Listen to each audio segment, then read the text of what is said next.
ஜெபிப்போம். நல்ல ஆண்டவரே, நாங்கள் உம்மை துதிக்கிறோம், நாங்கள் உம்மை ஸ்தோத்திரிக்கிறோம். எங்களோடு கூட நீர் பேசும் ஆண்டவரை நாங்கள் கேட்கிறோம். உம்முடைய வார்த்தைகள் கண்மலையை உடைக்கின்ற சமட்டியை போல் இருக்கிறது.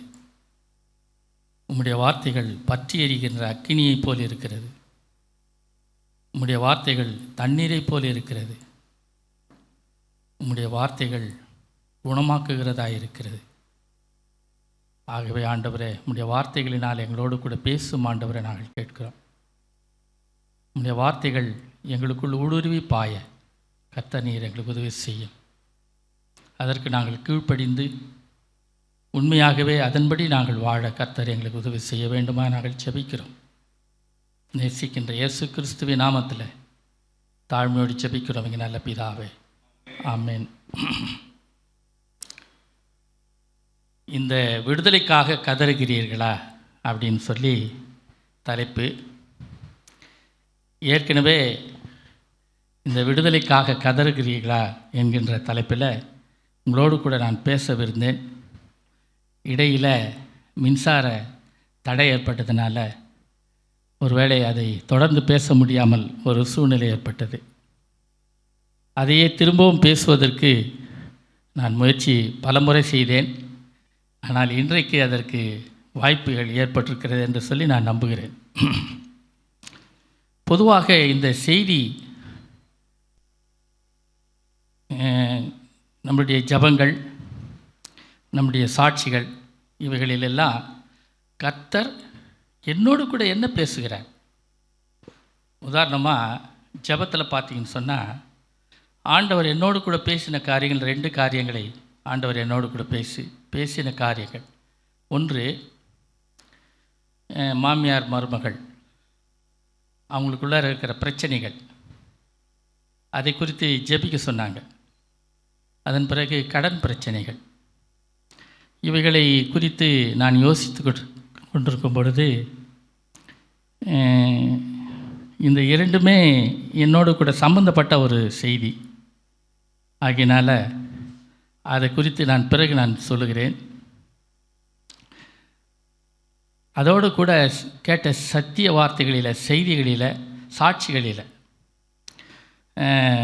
இப்பொழுது சகோதரர் அவர்கள் பகிர்ந்து கொண்ட ஒரு சாட்சி, அதில் அவர் வாசித்த அந்த பகுதி, அதில் குறிப்பாக ஆண்டவர் ஒரு கேள்வியை கேட்கிறார் அவர்களிடத்தில்.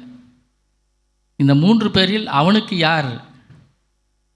3 பேர்னா யார்? 3 பேர் பக்கமாக விலகி போனவன், அப்புறம் அதான் பக்கமாக விலகி போனவர்கள் 2 பேர் இருக்கிறாங்க. அவங்க 2 பேர், லேவியன், ஒருத்தன் ஆசாரியன், இன்னொருத்தன் அடிபட்டு கிடந்தவன். இந்த 3 பேரில் அவனுக்கு யார் இருந்தது அப்படின்னு சொல்லி கேட்குறாங்க. ஆண்டவர் அப்படி தான் கேட்குறார். அப்படி கேட்ட அந்த கேள்வி கொஞ்சம் வித்தியாசமாக இருந்தது.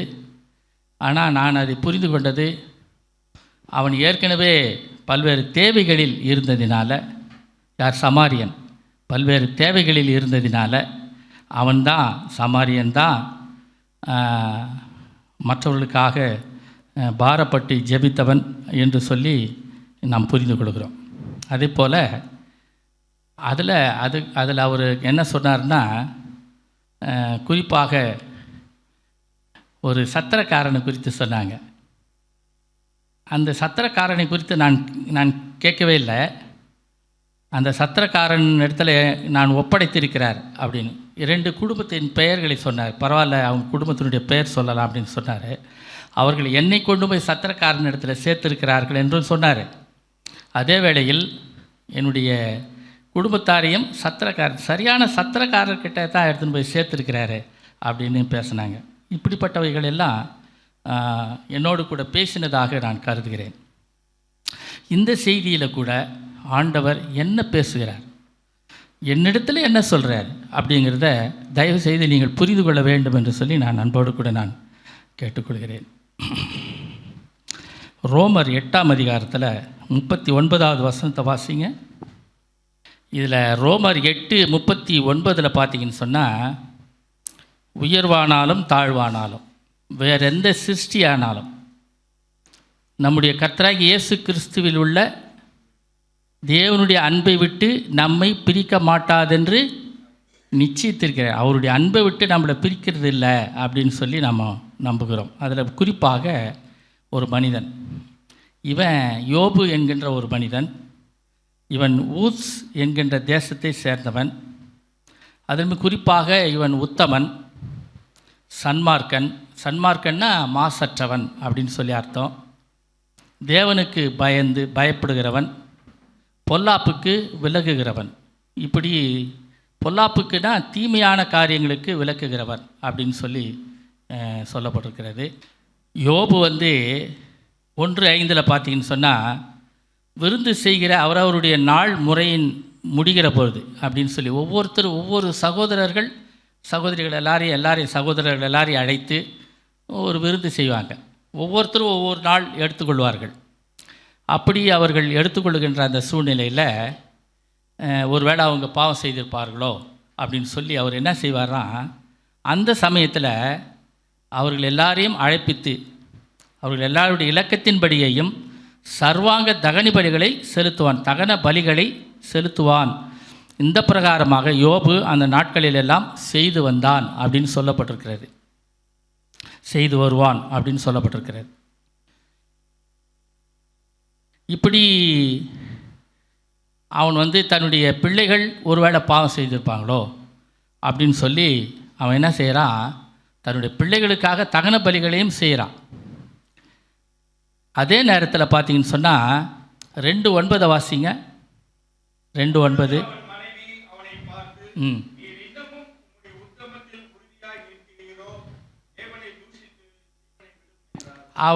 பொதுவாக உலகத்தில் ஒரு துணை தான், எந்த சூழ்நிலையாக இருந்தாலும் துணை தான். அது கணவனாக இருக்கலாம் அல்லது மனைவியாக இருக்கலாம். அவர்கள் துணையாக இருக்கிறாங்கன்னு சொன்னால் குடும்பத்தில் வேறு எந்த பிரச்சனைகளையும் அவரால் சமாளிக்கவும் முடியும். அப்படிப்பட்ட ஒரு சூழ்நிலை. அப்படிப்பட்ட ஒரு மனைவியே தன்னுடைய கணவனை பார்த்து என்ன சொல்கிறா, நீர் இன்னும் உத்தமத்தில் உறுதியாக இருக்கிறீரோ, நீங்கள் ஜீவனை உங்களுடைய தேவனை தூஷித்து உங்களுடைய ஜீவனை விட்டுவிடு அப்படின்னு சொல்கிறார். பொதுவாக இன்றைக்கி மனைவிமார்கள் யோபனுடைய மனைவி என்ன செய்கிறாங்கன்னு சொன்னால், யோபு என்ன சொல்கிறாருன்னா, பைத்தியக்காரி பேசுகிறது போல் பேசுகிறாயே அப்படின்னு சொல்கிறாரு. அப்படியானா இப்போ என்ன செய்கிறா அப்படின்னு சொன்னால் 2:9 இன்னும் உத்தமத்தில் உறுதியாய் நிற்கிறவரோ தேவனை தூஷித்து உன்னுடைய ஜீவனை விடும் அப்படின்னு சொல்கிறா. ஒரு வேளை மனைவி என்பவள் கணவனுக்கு துரோகம் செய்யாதபடிக்கு கணவனோடு கூட இணைந்து செயல்பட்டிருப்பாளே ஆனால் இப்படி சொல்லியிருக்க மாட்டாள். அதை நம்ம புரிந்து கொள்ள வேண்டும். அதே வேளையில் ஒரு மனிதன், ஒரு மனுஷன் அப்படின்னு வச்சுக்கிட்டிங்கன்னா, அவனுடைய துணை அவனுக்கு ஏற்றார் போல் அந்த துணை இருந்ததுன்னு சொன்னால், அவன் மனசுக்கு ஏற்றார் போல் அந்த துணை இருந்தது அப்படின்னு சொன்னால், கண்டிப்பாக எப்படிப்பட்ட சூழ்நிலையிலும் அவன் வெற்றி பெறுவான். ஆனால் இந்த இடத்துல நீங்கள் பார்த்தீங்கன்னு சொன்னால், நீ பைத்தியக்காரி போல் பேசுகிறாய். 2:10 நீங்கள் பார்த்தீங்கன்னா, பைத்தியக்காரி பேசுகிறது போல் பேசுகிறாய், ஆண்டவரிடத்திலிருந்து நன்மை பெற்ற நாம் தீமையும் பெற வேண்டாமோ என்று சொல்லி, இவைகள் எல்லாவற்றிலும் யோபு தன் உதடுகளினால் பாவம் செய்யவில்லை அப்படின்னு சொல்லப்பட்டிருக்கிறது. இந்த மனைவி என்பவள் முதல்ல பார்த்தீங்கன்னு சொன்னால், தன்னுடைய பிள்ளைகளுக்காக யோபு சில நன்மையான காரியங்களை செய்கிறான். அந்த தகன பலியிடுகிறான். ஒருவேளை அவர்கள் அந்த குடும்பத்தில் ஒவ்வொருத்தரையும் ஒவ்வொரு நாள் வரும் பொழுதும் அவர்களை அழைத்து விருந்து செய்யும் பொழுது, ஒருவேளை இவர்கள் பாவம் செய்திருப்பார்களோ அப்படின்னு சொல்லி நினைத்து அவர்களுக்காக தகன பலிகளை இடுகிறதை நம்ம பார்க்குறோம். அவர்களை அழைத்து தகன பலி இடுகிறான். 2வது பார்த்தீங்கன்னு சொன்னால், அவனுடைய மனைவி அவனோடு கூட இணக்கமாக இல்லை அப்படின்னு சொல்லி நம்ம பார்க்குறோம்.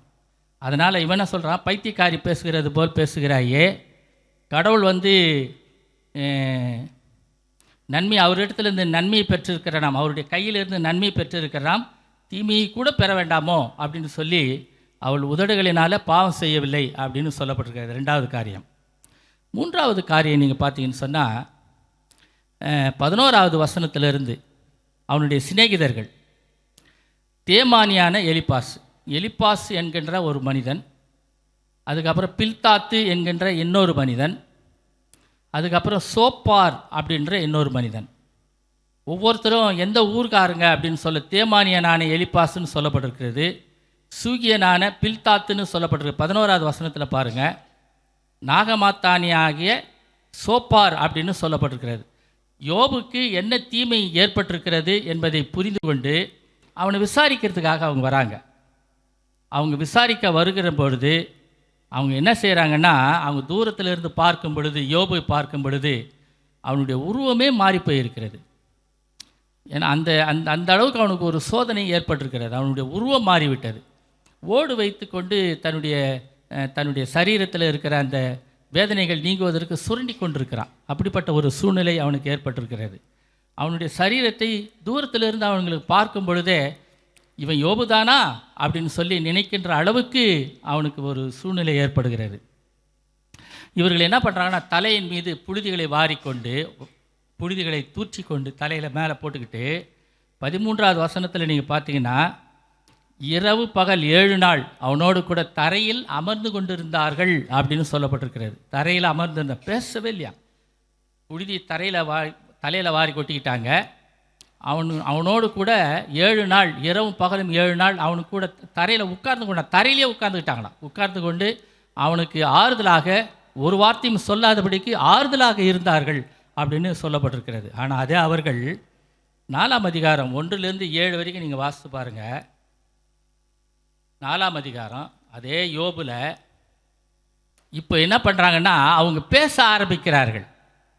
4ஆம் அதிகாரம் அது வரைக்கும் அவன் பேசாமல் அவனோடு கூட அமைதியாக உட்கார்ந்து கொண்டு, இன்றைக்கெல்லாம் நீங்கள் நிறைய பேர் சூழ்நிலைகள், சிலருக்கெல்லாம் சூழ்நிலைகள் மாறும் பொழுது, ஒருவேளை அவங்களுடைய அருமையான பிள்ளைகள் மரித்திருக்கலாம், துக்கத்தில் இருக்கலாம், துயரத்தில் இருக்கலாம். இப்படிப்பட்ட மக்களை போய் சந்திக்கிறோம், அவர்களுக்கு ஆறுதல் சொல்கிறோம் அப்படின்னு சொன்னால், நம்மளுடைய வார்த்தைகளினால் ஆறுதல் நம்ம பாட்டுக்கு சொல்லிக்கிட்டே இருந்தோம்னா அவங்களுக்கு இவங்க எப்படா போவாங்க அப்படின்னு சொல்லி தோன்றும்.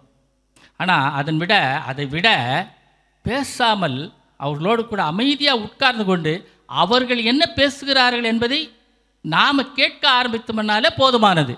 அதுவே அவங்களுக்கு போதுமானதாக இருக்கும். ஆகினால அப்படி செய்தார்கள் இவர்கள். இரவு பகல் 7 நாட்கள் இந்த நண்பர்கள் அவனை தூரத்திலிருந்து பார்க்கும் பொழுதே அவனுடைய உருவமே அவங்களுடைய கண்களுக்கு மறைந்து விட்டது. அந்த அளவுக்கு மோசமாயிட்டான் யோபு. ஓடு வச்சுன்னு சுரண்டிக்கிட்டு இருக்கிறான். அந்த மனிதனை தூரத்திலிருந்து பார்த்து தலையில் புழுதிகளை வாரி கொட்டி கொண்டு இரவு பகல் 7 நாட்கள் அவனோடு கூட அமர்ந்திருந்தார்கள். ஒரு வார்த்தையும் பேசவில்லை. ஆனால் 4ஆம் அதிகாரத்தில் நீங்கள் பார்த்தீங்கன்னு சொன்னால், நாங்கள் உங்களுடைய பேச துணிந்தால் ஆயாசப்படுவீரோ, ஆனாலும் பேசாமல் அடக்கி கொள்ளத்தக்கவன் யார் அப்படின்னு கேள்வி கேட்டுட்டு மறுபடியும் தொடர்ந்து பேசிக்கொண்டே இருக்கிறார்கள். இப்படி அவர்கள் பேசிக்கொண்டே இருக்கும் பொழுது யோபு என்ன சொல்கிறாருன்னா, நிறைய விஷயங்களை சொல்கிறார். நான் சோதி தப்பின் சுத்த பொண்ணாக விளங்குவேன், அப்படி இப்படின்லாம் நிறைய விஷயங்களை சொல்லிக்கிட்டே வர்றார். கிட்டத்தட்ட 184 கேள்விகள் ஆண்டவர் அவனை பார்த்து கேட்குறாரு. யாரை பார்த்துனா யோபு குறித்து பார்த்து கேட்குறாரு அப்படின்னு சொல்லப்பட்டிருக்கிறது. 184 கேள்விகள் அப்படின்னு நான் கேள்விப்பட்டிருக்கிறேன். 184 கேள்விகள் அவனை குறித்து கேட்குறாராம். லிவியாதானை யாரால் அடக்க முடியுமா, அது விடுகின்ற மூச்சை யாராலையும் கேட்க முடியுமா அப்படின்னு சொல்லி இப்படியெல்லாம் கேட்டுக்கிட்டே வர்றாரு.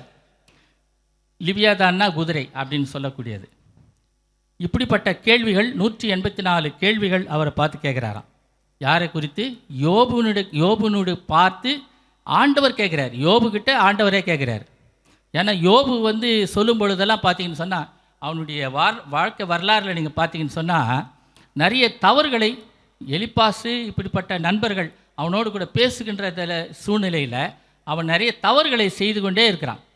அந்த தவறுகள் செய்து கொண்டே இருக்கிறதுனால தான் அந்த நண்பர்களுக்காக ஜெபம் பண்ணுறா அப்படின்னு ஆண்டவர் அவனுக்கு சொல்லிக் கொடுக்கறதை நம்ம பார்க்குறோம். இப்படி யோபு பல சோதனைகளில் யோபை போல துன்பங்களையும் பாடுகளையும் அனுபவித்தவர்கள் மனுஷங்களில் யாருமே இல்லை அப்படின்னு கூட சொல்கிறாங்க. மனுஷங்களில் யாருமே இல்லை அப்படின்னு சொல்கிறாங்க. அந்த அளவுக்கு யோபு தன்னுடைய வாழ்க்கையில் ரொம்ப துன்பப்பட்டான். எப்படி துன்பப்பட்டான் அப்படின்னா, ஓடுகளை வைத்து சுரண்டி கொள்வது மாத்திரமல்ல, தன்னுடைய உருவ அமைப்பு மாறிப்போனது மாத்திரமல்ல, தன்னுடைய பிள்ளைகளுக்காக ஜெபித்தது மாத்திரமல்ல, தன்னுடைய மனைவி அவனை தேவனை தூஷித்து ஜீவனை விட்டுறா, செத்து போடா அப்படின்னு சொல்கிறது மாத்திரமல்ல, நண்பர்கள் அவனோடு கூட அமைதியாய் அமர்ந்திருந்த நண்பர்கள் மறுபடியும் 4ஆம் அதிகாரத்திலிருந்து பேச துவங்கினார்கள் என்று சொல்வதற்கு மாத்திரமல்ல, இப்படிப்பட்ட சில நிறைய விஷயங்களில் பார்த்தீங்கன்னா, யோபு போல துன்பங்களை அனுபவித்த மனிதன் உலகத்தில் ஒருத்தனை இல்லை அப்படின்னு சொல்லப்பட்டிருக்கிறது. ஒருவேளை இப்படிப்பட்ட துன்பத்திற்காக நீங்கள் கதறுகிறீர்களா? இதுதான் கேள்வி. யோபுவை போல இந்த இத்தனை விஷயங்களில் நம்ம பார்க்குறோம். நிறைய விஷயங்கள் சொல்லப்பட்டிருக்கிறது யோபில். ஆனால் இந்த மாதிரியான துன்பங்களையும் பாடுகளையும் அனுபவித்தவர்களை மனிதர்களை யாரும் இல்லை அப்படின்னு சொல்லப்பட்டிருக்கிறது. இப்படிப்பட்ட துன்பங்களில், இப்படிப்பட்ட துன்பத்திற்காக நீங்கள் விடுதலைக்காக கதறி இருக்கிறீர்களா? இதுதான் கேள்வி. நிறைய பேர் சாட்சி சொல்கிறோம். சாட்சி சொன்ன உடனே என்ன பண்ணுறோன்னா, ரொம்ப வேகமாக சொல்கிறோம் சாட்சி. பிறகு சிக்கு வந்துட்ட உடனே எங்கே ஓடுறோம்? டாக்டர்கிட்ட தான் போகிறோம். உடனே டாக்டர்கிட்ட போகிறோம். உடனே யார்கிட்ட போயிருக்கணும்? ஜெபம் பண்ணியிருக்கணும். ஆண்டவரே, எனக்கு இப்படி ஒரு சிக்கு வந்துருக்குது, நான் இப்போ டாக்டர்கிட்ட தான் போகிறேன், அதுக்கு முன்னால் உங்ககிட்ட நான் சொல்லிடுறேன் அப்படின்னு சொல்கிறவங்கள நம்மள எத்தனை பேர் இருக்கிறோம்? முதல்ல நானே இல்லை. அப்படி தான் நான் யோசிக்கிறேன். முதல்ல நம்மளே இல்லை. முதல்ல கர்த்தரிடத்துல, கடவுளிடத்தில் நாம் எடுத்து சொல்லுகின்ற ஒரு மக்களாக நாம் முதல்ல இருக்கணும் அப்படின்னு சொல்லப்பட்டிருக்கிறது. இன்னொன்று, ரொம்ப வேகமாக சாட்சி சொல்கிறோம். ஒரு விடுதலை கொடுத்துட்டாரு, நான் பாருங்கள் நிறைய விஷயங்கள் இருக்கிறது, அதெல்லாம் நான் சொல்லிக்கிட்டே இருந்தேன்னா சரி வராதுன்னு சொல்லி நான் நினைக்கிறேன். நல்ல சாட்சி சொல்லிக்கிட்டே இருக்கிறோம், ரொம்ப வேகமாக சாட்சி சொல்கிறோம். ஆண்டவர் எனக்கு இப்படி சுகம் கொடுத்துருக்கிறார், அப்படி சுகம் கொடுத்துருக்கிறார். மறுபடியும் இப்படிப்பட்ட ஒரு சூழ்நிலை நமக்கு வரும் பொழுது நாம் விடுதலைக்காக கதறுகிறோமா, இல்லை ஆண்டவர் மீது வைக்கின்ற விசுவாசத்தில் உறுதியாக இருக்கிறோமா? இதுதான் ரொம்ப முக்கியமானது. உறுதியாக இருக்கிறோமா நாம? அதுதான் ரொம்ப முக்கியமானது. அந்த விசுவாசத்தில் எனக்கு இப்போ தாவீது என்ன சொல்கிறாருன்னா, ஒரு முறை சிங்கம் வந்தது, ஆட்டை அடிக்கிறதுக்கு தான் வந்தது. ஒரு முறை கரடி வந்தது, இவைகளை ஆண்டவர் அடித்து போடுவதற்கு எனக்கு உதவி செய்தார், கீழ்ச்சி போகிறதுக்கு எனக்கு உதவி செய்தார். அப்படிப்பட்ட ஒரு சூழ்நிலை எனக்கு ஏற்பட்ட பொழுதிலும் கூட இன்றைக்கி நீ வந்திருக்கிற அப்படின்னு சொன்னால், யுத்தம் உன்னுடையது இல்லை, இது கர்த்தருடையது. இந்த யுத்தம் யாருடையது? கர்த்தருடையது அப்படின்னு சொல்லி, தாவீதை போல இதுக்கு முன்னால் இருக்கிற ஒரு சூழ்நிலையை சொல்லி, பின்னால் இருக்கக்கூடிய இப்பொழுது நடந்து கொண்டிருக்கிற சூழ்நிலையை வெற்றியோடு கூட, அதை விடுதலையோடு கூட அதை முடிப்பதற்கு அல்லது அதை சாதிப்பதற்கு தைரியம் இருக்கிறதா நமக்கு? அதை குறித்து யோசிக்கணும். எனக்கு சுகவீனம் வந்துட்ட உடனே நம்ம சோர்ந்து போகிறோம். நிறைய விஷயங்களை சோர்ந்து போகிறோம். நமக்கு சுகவீனம் வந்த உடனே சோர்ந்து போகிறோம். ஆனால் சுகவீனம் வந்த உடனே சோர்ந்து போன பிறகு, சுகவீனமெல்லாம் மாறின பிறகு இந்த இடத்துல சாட்சி சொல்லும்போது தைரியமாக சாட்சி சொல்கிறான். அதன் பிறகு மறுபடியும் சுகவீனம் வந்த பொழுது மறுபடியும் சோர்ந்து போகிறோம். இது எல்லாருக்கும் உரியது தான், எல்லாருக்கும் உரியது தான் நான் சொல்கிறேன். இப்படிப்பட்ட சூழ்நிலைகளில் நாம் என்ன செய்கிறோம்? ஒரு உதாரணம் ஒன்று சொல்கிறோம் பாருங்கள். புற்றுநோய் சிகிச்சையில் வல்லுநர் ஒருத்தர், ஒரு டாக்டர் டயோனி கோம்ப் அப்படின்னு சொல்லி ஒரு மனுஷன். அவர் பேர் என்ன? டயோனி கோம்ப். எத்தனை பேர் எழுதியிருக்கிறீங்க? நான் நிறைய விஷயங்களில் சொல்லிக்கிட்டே இருக்கிறேன், நிறைய தகவல்கள் சொல்லிக்கிட்டே இருக்கிறேன். ஒருவரும் அதை எழுதி வைக்கிறதாவே காணும். கொஞ்சம் பேர் எழுதுறீங்க, ஆனால் கொஞ்சம் பேர் நிறைய பேர் எழுதுறதில்லை. நான் பல முறை சொல்லியிருக்கிறேன், நீங்கள் பிரசங்கிக்க முடியும் எப்பொழுது? இவைகள் எல்லாவற்றையும் குறித்து வைக்கும் பொழுது. யார் பிரசங்கம் பண்ணாலும் சரி, யார் சாட்சி சொன்னாலும் சரி, யார் ஜப குறிப்புகளை சொன்னாலும் சரி, அவங்களிடத்தில் என்னிடத்தில் ஆண்டவர் என்ன பேசுகிறாருன்னு தயவுசெய்து எழுதி வைங்க. ஆண்டவர் உங்களோடு கூட என்ன பேசுகிறார் என்பதையும் எழுதி வைங்க. டாக்டர் டயோனி கோம்ப் சின்ன பிள்ளைகளுக்கு வேதனை தரும் சிகிச்சை முறைகளை மேற்கொள்ள வேண்டி இருக்கிறது அப்படின்னு சொல்கிறாரு. அப்படின்னா எதில்னா, கேன்சரில். கேன்சர் வரும்பொழுது நீங்கள் பார்த்தீங்கன்னு சொன்னால், முதல் சிகிச்சை என்னென்னா ரேடியேஷன். அந்த ரேடியேஷன் கொடுக்கும் பொழுது அவ்வளோ ஈட்டு வருமா, உடம்புல அவ்வளோ சூடு வருமா. அந்த சூடு வந்ததுன்னு சொன்னால் அவ்வளோ டயரியா போகுமா. டயரியா உங்களுக்கு நான் தெரியும் நினைக்கிறேன். அந்த அந்த அதுக்கு கிட்டத்தட்ட ஒரு 5 முறை 6 முறை வந்து அந்த ரேடியேஷன் கொடுத்துட்டு அதன் பிறகு ஆப்ரேஷன் பண்ணுவாங்க. ஆப்ரேஷன் முடிந்த பிறகு அதன் பிறகு கீமோ அப்படின்னு சொல்லக்கூடிய ஒரு ட்ரீட்மெண்ட் கொடுப்பாங்க. இந்த ரேடியேஷனும் கொடுப்பாங்க. சிலருக்கு ரொம்ப மோசமாக இருக்கிறவங்களுக்கு முதல்ல ரேடியேஷன் கொடுப்பாங்க, அதன் பிறகு ஆப்ரேஷன் பண்ணுவாங்க, அதன் பிறகு ரேடியேஷன் கொடுப்பாங்க, அதன் பிறகு கீமோ கொடுப்பாங்க.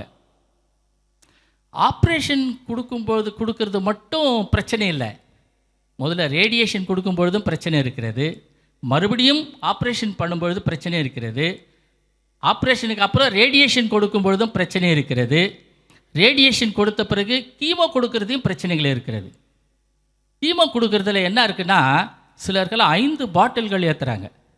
ஒரு பாட்டில் ஏற்றினால உடலில் கொஞ்சம் கொஞ்சமாக என்னன்னா, இப்போ இந்த இடது கையில் எனக்கு ஏற்றுறாங்கன்னு வச்சிங்களேன், விரல்லிருந்து மறுத்துக்கிட்டே போகும், உடம்பு முழுவதும் மறுத்துரும்.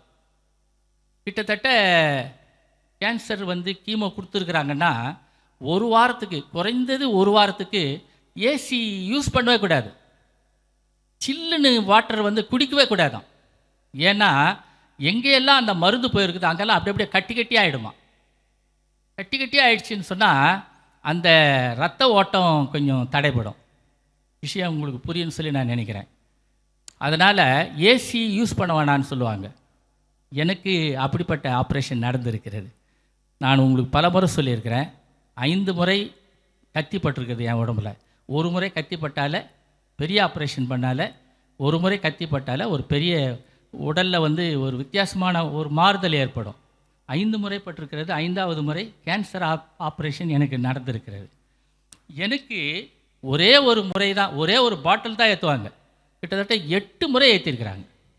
எத்தனை முறை ஏற்றிருக்கிறாங்க? 8 முறை ஏற்றிருக்கிறாங்க. நான் அங்கே போய் பார்க்கும் பொழுது முதல்ல மருத்துவமனையில் அட்மிட் ஆகியிருந்தேன்.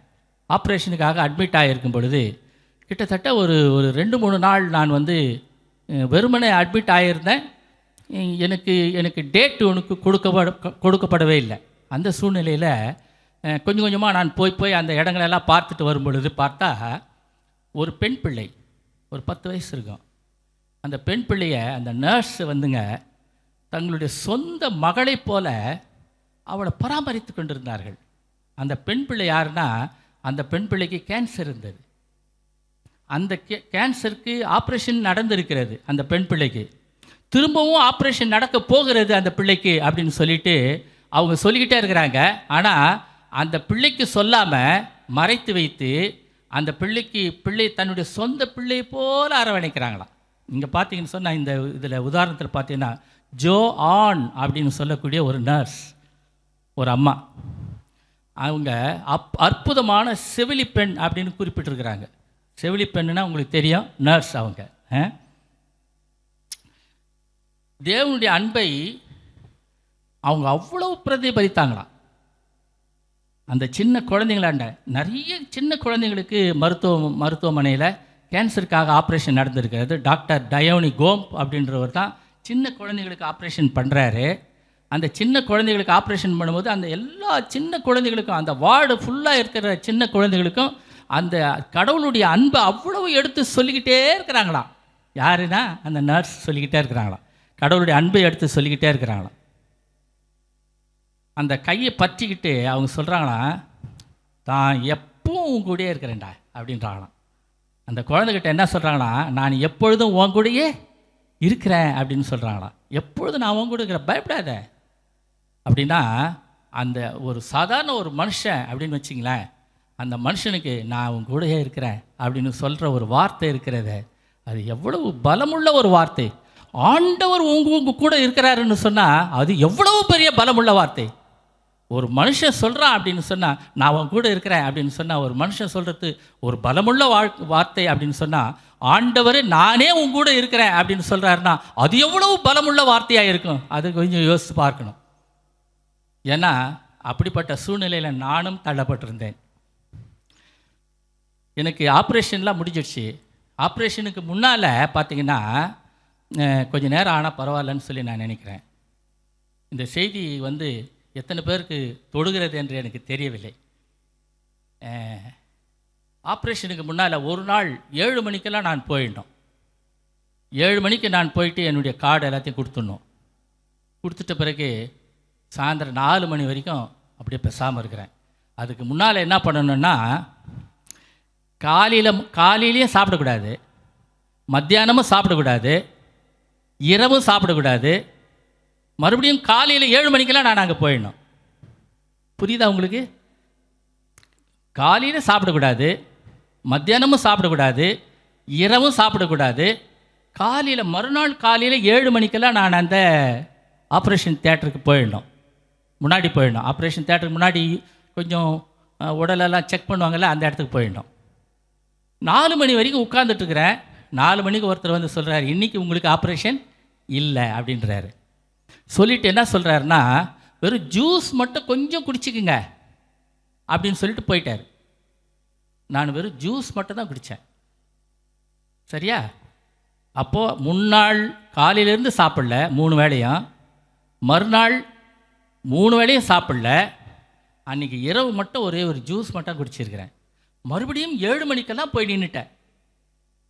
12 மணிக்கு தான் என்னை கூப்பிட்டாங்க. 12 மணிக்கு என்னை கூப்பிட்டவங்க என்ன பண்ணாங்கன்னா, அதன் பிறகு சில ஏற்பாடுகளெல்லாம் என்னுடைய உடலில் செய்ய வேண்டியதெல்லாம் செய்தார்கள். மயக்கம் கொடுத்துட்டாங்க. மயக்கம் கொடுத்துட்ட பிறகு எல்லோரும் சூழ்ந்து இருக்கிறாங்க, எல்லோரும் இருக்கிறாங்க, என்னை உள்ளே தள்ளுற வரைக்கும் தான் இருக்கிறாங்க. அதுக்கப்புறம் ஒரு ரூமு, அதுக்கப்புறம் ஒரு ரூமு, அதுக்கப்புறம் ஒரு ரூம் இருக்குது. முதல்ல ஒரு ரூம் இருக்குது, அதில் சும்மா பார்க்கலாம், அவ்வளோதான். அதுக்கப்புறம் ரூமில் போன உடனே என்ன பண்ணுறாங்கன்னு சொன்னால், அந்த மற்ற டியூப் சொருகிறது இதெல்லாம் செய்கிறாங்க. அதன் பிறகு 3வது அறைக்குள்ளார தான் ஆப்ரேஷனாக பண்ணுறாங்க. அவ்வளோ தூரம் தள்ளி போகணும். முதல் ரூமுக்குள்ளார போகும்பொழுதே யாரும் கிடையாது, யாருமே பார்க்க முடியாது. நான் உன்னோடு கூட இருக்கிறேன் அப்படின்னு அந்த செவிலி தாய் சொன்னால, என் கூட யாருனா இருந்தாங்களா? யாருமே இல்லை. கடவுள் ஒருவர் மாத்திரம்தான் இருந்தாருன்னு சொல்லி இப்பொழுது நம்புகிறேன். இப்போ நம்புகிறேன், அப்போ நான் நம்பலை. இப்போ நம்புகிறேன், அப்போ நான் நம்பலை. விசுவாசத்தினுடைய அடித்தளத்திலேயே விழுந்து போனேன் என்று சொல்லி நான் சொல்கிறேன். விசுவாசத்தினுடைய அடியில் எங்கே போய் விழணுமோ அங்கே போய் விழுந்துட்டேன். விசுவாசத்தில் அடித்தளத்தில் விழுந்துட்டேன். கொஞ்சம் கொஞ்சமாக விசுவாசம் வந்தது அப்படின்னு நான் சொன்னேன். நான் ஒரு அன்பான சகோதரன் ஒருத்தன், அவனுக்கு கேன்சர், அவனுக்கு கிட்டத்தட்ட 35 வயது, என் பக்கத்தில் உட்கார்ந்துட்டு அழுது கொண்டு இருக்கிறான்.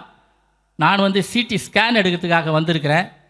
அந்த சமயத்தில் ஆண்டவரை நான் ஜெபம் பண்ணுறேன். என்னன்னு சொல்லி ஜெபம் பண்ணுறேன், ஆண்டவரை எனக்கு 69 வயசு ஆகிப்போச்சு, 60 வயசு தாண்டிட்டேன்.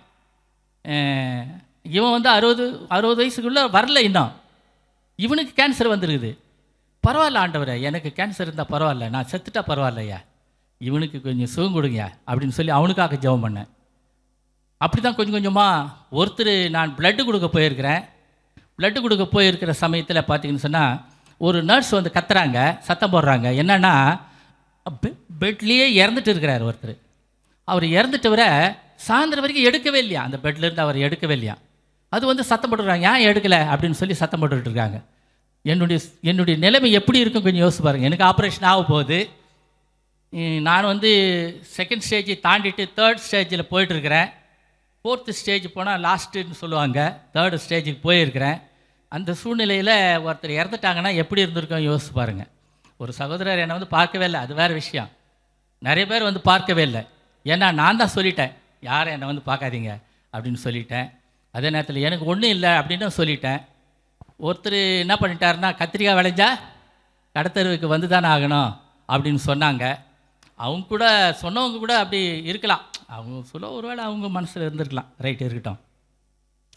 அப்படி கடைசியாக ஆப்ரேஷன் முடிஞ்ச பிறகு 1 மணி நேரம் அந்த ஆப்ரேஷன் தியேட்டர்லேயே படுக்க வச்சுருந்தாங்க. எனக்கு தூக்கம் தெளிகிற வரையிலும் படுக்க வச்சுருந்தாங்க. தெளிந்த பிறகு என்னை கொண்டு என்ன பண்ணிட்டாங்கன்னா, ஐசியூவில் எடுத்துகிட்டு போடுறாங்க. அந்த ஐசியூ எப்படி இருக்கிறது அப்படின்னு சொன்னால், 4 பேருக்கு ஒரு ரூம், 4 பேருக்கு ஒரு ரூம், அந்த மாதிரி 3 ஐசியூ இருக்கிறது. 3-4 பேர்னா என்ன ஆச்சு, 4 3 12 பேர் அப்படின்னு நான் நினைக்கிறேன். நான் 12 பேர். அந்த 12 பேருக்கு ஒரே ஒரு பாத்ரூம் தான். எப்படி இருக்குன்னு கொஞ்சம் யோசிச்சு பாருங்கள். ஒரு முறை கத்தி பட்டாலே கொமட்டிக்கிட்டு வரும். எனக்கு எத்தனை முறை பட்டிருக்கிறது? 5 முறை பட்டிருக்கிறது. எப்படியெல்லாம் எனக்கு கொமட்டிக்கிட்டு வரும், எப்படியெல்லாம் நான் வந்து அதில் சகிச்சிருப்பேன் அப்படின்னு கொஞ்சம் யோசித்து பார்த்துருங்க. எதுக்காக இவ்வளோலாம் நான் சொல்லிக்கிட்டே இருக்கிறேன்னா, விடுதலைக்காக நிறைய பேர் கதறோம். இன்றைக்கி நிறைய பேர் கதறோம். என்ன மாதிரி சாட்சி சொல்லுகின்றவர்கள், எனக்கு 10 வருஷத்தை ஆண்டவர் எனக்கு கூட்டி கொடுத்துருக்கிறார், 10 ஆண்டுகளை ஆண்டவர் எனக்கு கூட்டி கொடுத்துருக்கிறார். ஆனால் எனக்கு எதனா ஒரு வியாதி வரும் பொழுதும் நாம் என்ன சொல்கிறோன்னா, நான் அடுத்த முறை சாட்சி சொல்கிறதுக்கு முன்னால், ஐயோ எனக்கு இப்படி வந்துருச்சே, எனக்கு இப்படிப்பட்ட சோதனைகள் வந்திருக்கிறதே, இப்படிப்பட்ட பாடுகள் வந்திருக்கிறதுன்னு சொல்லி நான் கதறிக்கொண்டே இருக்கிறேன். விடுதலைக்காக கதறிக்கொண்டே இருக்கிறேன். அதுதான் நான் சொல்ல வரேன். அதற்காக தான் என்னை குறித்து நான் சொல்லுகிறேன். அதன் பிறகு எப்படிப்பட்ட ஒரு சூழ்நிலை, 5 நாட்கள் சாப்பிடவே இல்லை. எனக்கு முன்னால் உட்காந்துங்கிறவெல்லாம் சாப்பிட்றான். 4 பேர் இல்லை நாங்கள், எனக்கு முன்னால் உட்காந்துங்கிறவ சாப்பிட்றான், நான் சாப்பிடவே இல்லை. ஏன்னா எனக்கு வயிற்றில் எனக்கு பிரச்சனை. அதனால் எனக்கு சலைன் மட்டும்தான் ஏறினுங்குது, எனக்கு சாப்பாடு கொடுக்க மாட்டேன்றாங்க. 5 நாட்கள் எனக்கு சாப்பாடு கொடுக்கவே இல்லை. ஏற்கனவே 3 நாட்கள் நான் சாப்பிடவே இல்லை, 5 நாட்கள் சாப்பிடவே இல்லை. அப்போ 8 நாட்கள் ஆகி போயிடுச்சுல்ல. 8 நாட்கள் நான் சாப்பிடவே இல்லை. வெறும் வயிறோட அது நேரத்தில் ஒரு நர்ஸ் வந்து மறுநாள் காலையில், அன்றைக்கி நைட்டு தான் கொண்டு வந்து என்னை படுக்க வச்சுருக்கிறாங்க. மறுநாள் காலையில் நர்ஸ் வந்து சொல்கிறாங்க, எழுந்துரு அப்படின்றாங்க. எழுந்துரு.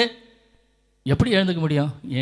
எனக்கு எப்படி என்னை வெட்டியிருக்கிறாங்கன்னா, என்னுடைய மார்பிலிருந்து என்னுடைய தொப்புள் கீழே வரைக்கும் நீட்டமாக அறுத்துருக்குறாங்க. அப்படின்னா உங்களுக்கு தெரியும், இதெல்லாம் பஞ்ச் பண்ணியிருக்கிறாங்க. தொப்புளாண்ட கொஞ்சம் ஒரு 3-4 இன்ச்சுக்கு விட்டுட்டாங்க. அதன் பிறகு பஞ்ச் பண்ணியிருக்கிறாங்க. எப்படின்னாக்கா, ஸ்டேப்லர் பார்த்துருக்கிறீங்களா? அந்த மாதிரி ஸ்டேப்லரில் தான் எனக்கு பஞ்ச் பண்ணியிருக்கிறாங்க. ஸ்டேப்லரில் அந்த இடத்துல வந்து பஞ்சு மட்டும் வச்சுருக்கிறாங்க, தொப்புளாண்ட பஞ்சு மட்டும். இது எப்பொழுது எனக்கு தெரியும்னு சொன்னால், என்னுடைய கிட்டத்தட்ட ஒரு 15 நாள் 20 நாள் கழித்து தான் எனக்கே தெரியும் தொப்புளாண்ட வந்து காலி விட்டுருக்குறாங்க அப்படின்றது எனக்கு தெரியும். இப்படிப்பட்ட ஒரு சூழ்நிலையில் அந்த நர்ஸ் வந்து சொல்கிறாங்க, எழுந்துரு, போய் பல்லு தேய்ச்சிக்கிட்டு வா அப்படின்னு சொல்கிறாங்க. அப்போ தூக்கிட்டு போகும்போது பார்த்திங்கன்னா, யூரினுக்கு தனியாக ஒரு பேக் ஒன்று தூக்கிட்டு போனோம். அதன் கையில் பிளட்டு வெளியில் வருவதற்கு, ரத்தம் தனியாக வர்றதுக்கு தனியாக, அதுலேருந்து உள்ளே ஆப்ரேஷன் பண்ணியிருக்கிறாங்கல்ல குடலில், அது தனியாக, அதுலேருந்து ரத்தம் வெளியில் வருவதற்கு அதுக்கு ஒரு தனியாக ஒரு பேக் இருக்கிறது. 2 பேக்கையும் தூக்கிக்கிட்டு நான் டாய்லெட்டுக்கு போனோம். அங்கே போய் பல் தேய்க்கணும்னா இது எங்கன்னா மாட்டி வைக்கணும். அப்புறம் யூரின் போகிற அளவுக்கு மாட்டி வைக்கணும். வயிறிலிருந்து ரத்தம் வருதுன்னா அந்த ரத்தம் போகின்ற அளவுக்கு மாட்டி வைக்கணும். எந்த உயரத்தில் மாட்டணும் அப்படின்னு சொல்லி கொஞ்சம் யோசிச்சு பாருங்கள். இப்படியெல்லாம் அந்த சூழ்நிலைகள் ஏற்பட்ட பிறகு, அதன் பிறகு என்னுடைய 2 கையும் வீங்கி போச்சு. எத்தனையோ முறை குத்தி கையில் வீங்கி போச்சு. அதன் பிறகு நான் ரூமுக்கு போயிட்டேன். ரூமுக்கு போன பிறகு அங்கே சொன்னாங்க நர்ஸு, கவலையே படாதீங்க, உங்கள் கை சரியாயிடும் அப்படின்னு சொன்னாங்க. ஒரு 2 நாளில் என் கை சரியாயிடுச்சு. அதன் பிறகு அவங்க வந்து எனக்கு 2 நாளும் மறுபடியும் சலைன். அப்போது 10 நாட்கள் நான் சாப்பிடவே இல்லை. அதன் பிறகு சாப்பாடு வருது. சாப்பாடு எப்படி இருக்குன்னு யோசிச்சு பாருங்கள். சாப்பாடு எப்படி இருக்குன்னா, சாதாரண வெண்டைக்காய் போட்ட சாம்பார், அவ்வளோதான். ஒரே ஒரு ரசம் எப்படி இருக்குன்னு யோசிச்சு பாருங்கள். கேன்டீனில் அந்த ரசம் வச்சுருக்கிறாங்க. ஒரே ஒரு வெண்டைக்காய் சாம்பாருன்ற பேரில் கொடுத்துருக்குறாங்க. கொஞ்சோண்டு தயிர் கொடுத்துருக்குறாங்க ஒரு கப்பில், அவ்வளோதான். இது எனக்கு சாப்பாடு. எப்படி இருக்குன்னு யோசிச்சு பாருங்கள். சரி இருக்கட்டும், அது பக்கத்தில் இருக்கட்டும். இப்படிப்பட்ட ஒரு சூழ்நிலையில் அந்த டாக்டர் டயோனி கோம்ப் என்பவர் இது சிறு பிள்ளைகளுக்கு அடிக்கடிக்கு அவங்கள உற்சாகப்படுத்தி, அவர்களோடு கூட நான் இருக்கிறேன்னு சொல்லி, இந்த நர்ஸு கூட சொன்னாங்களாம், நான் அவங்க கூட இருக்கிறேன், பயப்படாத, தைரியமாயிரு அப்படின்னு சொன்னாங்களாம். என் கண்ணால் நான் பார்த்தேன். ஒரு சின்ன 10 வயசு குழந்தைய ஒரு நர்ஸ் வந்து தன்னுடைய சொந்த பிள்ளை மாதிரி பராமரித்தாங்க. எல்லா நர்ஸுகளும், அந்த ஒரு நர்ஸு மட்டும் இல்லை, எல்லா நர்ஸுகளும் அந்த டியூட்டி சேஞ்ச் ஆகும்பொழுதெல்லாம் வரவங்களாம் அந்த குழந்தை எங்கே இருக்குதுன்னு தேடுறாங்க. அதன் பிறகு சின்ன பச்சை குழந்தை, கை குழந்தை, அப்போ தான் பிறந்திருக்கிறது. அந்த குழந்தைங்களுக்கு பிரெயினில் டியூமர். அந்த குழந்தைய தூக்கிட்டு வந்திருக்கிறாங்க. ஒருத்தர் தெலுங்குக்காரன்னு நினைக்கிறேன், பைபிளை வந்து மார்பிளை அப்படியே அணைச்சிக்கிட்டு வர்றார். தெலுங்கு பைபிள் பார்க்குறேன், குனிஞ்சு பார்க்குறேன். நான் வந்து ஃபஸ்ட்டு டே ஆப்ரேஷனுக்கு போயிருக்கும்போது அவரு ஆப்ரேஷனுக்கு போகிறாரு. எனக்கு இல்லைன்னிட்டாங்க, அவர் ஆப்ரேஷனுக்கு போகிறார் 12 மணிக்கு. நான் அவரை சுற்றிலும் பார்த்துட்டு இருக்கிறேன். அவரை நான் பார்க்கும் பொழுது நல்ல தெலுங்கு பைபிளை வந்து மார்பிளை அணைச்சிக்கிட்டு அவர் உள்ளே போகிறாரு. உள்ளே விட்டு அலோ பண்ணியிருப்பாங்களான்னு தெரியாது, போனார் உள்ள. அப்புறம் தான் நான் யோசித்தேன், ஆனால் வார்த்தை நம்ம கூட இருக்குதுடா, போதுண்டா. ஆண்டவருடைய வார்த்தை என் கூட இருக்குது, ஆண்டவர் என் கூட இருக்கிறேன்னு சொல்லியிருக்கிறாரு. அதனால் அது போதும் போ. இப்படி ஏன்னா கொஞ்சம் கொஞ்சமாக அந்த விசுவாசத்துலேருந்து நான் எழுந்து வந்துட்டேன். அதை நான் ஒரு நாள் உங்களோட கூட நான் பகிர்ந்து கொள்கிறேன். விசுவாசத்தில் எப்படியெல்லாம் நான் எழுந்தேன் அப்படின்னு சொல்லி. ஆகையினால கிறிஸ்துவுக்குள் அருமையானவர்களே, இந்த சிறு பிள்ளைகளை பற்றி நான் எப்பொழுதும் கூட இருக்கிறேன்னு அவளுடைய அரவணைப்பு, அன்பான ஊக்குவிப்பு, இந்த வார்த்தைகள் அநேக பிள்ளைகளுக்கு கடினமான வேலைகளை கடந்து வர உதவி செய்து தான். அந்த நர்ஸுகளை உண்மையாகவே இன்றைக்கி அந்த நர்ஸுகளை குறித்து நான் பார்த்தேன்னா, நான் அந்த மருத்துவமனை பக்கம் போனேன்னா பயமாக இருக்குது எனக்கு. உண்மையாகவும் பயம், இப்போ கூட பயப்படுவேன் அந்த பக்கம் போனேன்னா. ஆனால் அந்த மருத்துவமனைக்காக, அதில் பணி செய்கிறவர்களுக்காக, அதில் ஆப்ரேஷன் பண்ணுற டாக்டர்களுக்காக, அதில் இருக்கிற செவிலித்தாய்களுக்காக, முக்கியமாக செவிலித்தாய்களுக்காக, ஏன்னா அவங்கள ஊக்குவிக்கிறாங்க, அவங்க அரவணைக்கிறாங்க, அன்பு செலுத்துகிறாங்க. கடவுள் உன் கூட இருக்கிறாரு அப்படின்னு சொல்கிறாங்க. நான் உன் கூட இருக்கிறேன், நான் மாத்திரம் இல்லை, கடவுள் உன் கூட இருக்கிறாரு அப்படின்னு சொல்கிறாங்க. அதனால் அவர்களோடு கூட இருக்கிறதுனால ஆண்டவருடைய அன்பு அவ்வளவு பெரியது. ஒருபோதும் உங்களோட விட்டுறதே இல்லை. நான் முதல்ல ஒரு பாடல் ஒன்று பாடினேன். ஒரு தாய் தன்னுடைய பிள்ளையை மறந்து போகலாம், சிங்கம் கூட ஒரு குட்டி தன்னுடைய குட்டிகளை பட்டினி போடலாம். அப்படின்னா என்ன அர்த்தம்னா, ஒரு தாய் தான் பட்டினியாக இருந்தால் கூட பரவாயில்ல, தன்னுடைய பிள்ளைகள் ஒருபோதும் பட்டினியாக இருக்க விடுறதே இல்லையா. ஒரு தாய் தன்னுடைய பிள்ளைகளை பட்டினியாக விடுறதே இல்லையா. அப்படிப்பட்ட ஒரு தாய் கூட தன்னுடைய பிள்ளையை விட்டுடுற ஒரு சூழ்நிலை ஏற்படுமா. ஒரு சிங்கம் இருக்குதுன்னு வச்சிங்களேன், அது ஆண் சிங்கம் தான் போய் வேட்டையாடுன்னு சொல்லுவாங்க. அந்த பெண் சிங்கம் தான் கருவுற்று நான் பெற்றெடுத்திருக்கிற அந்த பிள்ளைகளை முன்னால் விட்டுட்டு விளையாடி கொண்டிருக்கும் பொழுது, அந்த பிள்ளைகளுக்கென்று அது எப்படியாகிலும் வேட்டையாடி எப்படியாகிலும் அதுக்கு ஒரு உணவை கொண்டு வந்து கொடுத்துருமா, எப்படியாகிலும் உணவு கொடுக்குமா. உணவு இல்லாமல் அந்த அந்த சிங்கம் கூட ஒருபோதும் தன்னுடைய குட்டிகளை பட்டினியாக போட்டதே கிடையாதான். ஆனால் அது கூட ஒரு நாள் பட்டினி போட்டுருமா. ஆனால் ஆண்டவர் ஒருபோதும் உங்களை என்ன பண்ணுறதில்ல, கைவிடுறதே இல்லை. அதுதான் இங்கே என்ன சொல்லப்பட்டிருக்கிறதுனா, விடுதலைக்காக கதறுகிறீர்களா. இன்றைக்கி இதுக்காக தான் இந்த இதை எடுத்தேன். ஒருவேளை விடுதலைக்காக நாம் கதறோமா அப்படின்னு சொல்லி நம்ம யோசிக்கணும்.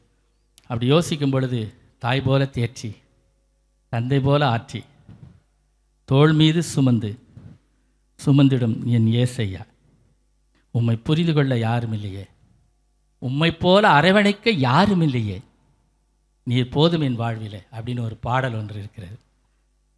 அந்த பாடலோடு கூட நான் முடித்துக்கொள்ள விரும்புகிறேன். முடிஞ்சிடுச்சுன்னு நினைக்கிறேன், டைம் ஆயிடுச்சுன்னு நினைக்கிறேன்.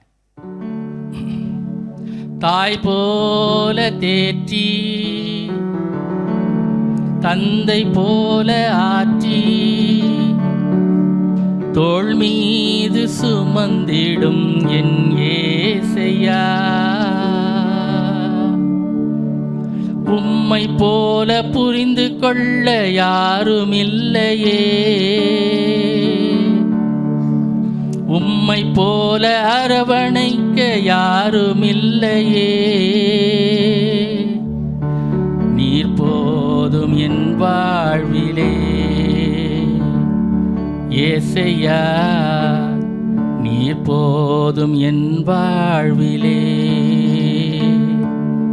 தாய் போல தேற்றி, தந்தை போல ஆற்றி, தோள் மீது சுமந்திடும் என் ஏசையா, தாய் போல தேற்றி, தந்தை போல ஆற்றி, தோள் மீது சுமந்திடும் என் ஏசையா, உம்மை போல புரிந்து கொள்ள யாரும் இல்லையே, உம்மை போல அரவணைக்க யாரும் இல்லையே, நீ போதும் என் வாழ்விலே ஏசையா, நீ போதும் என் வாழ்விலே.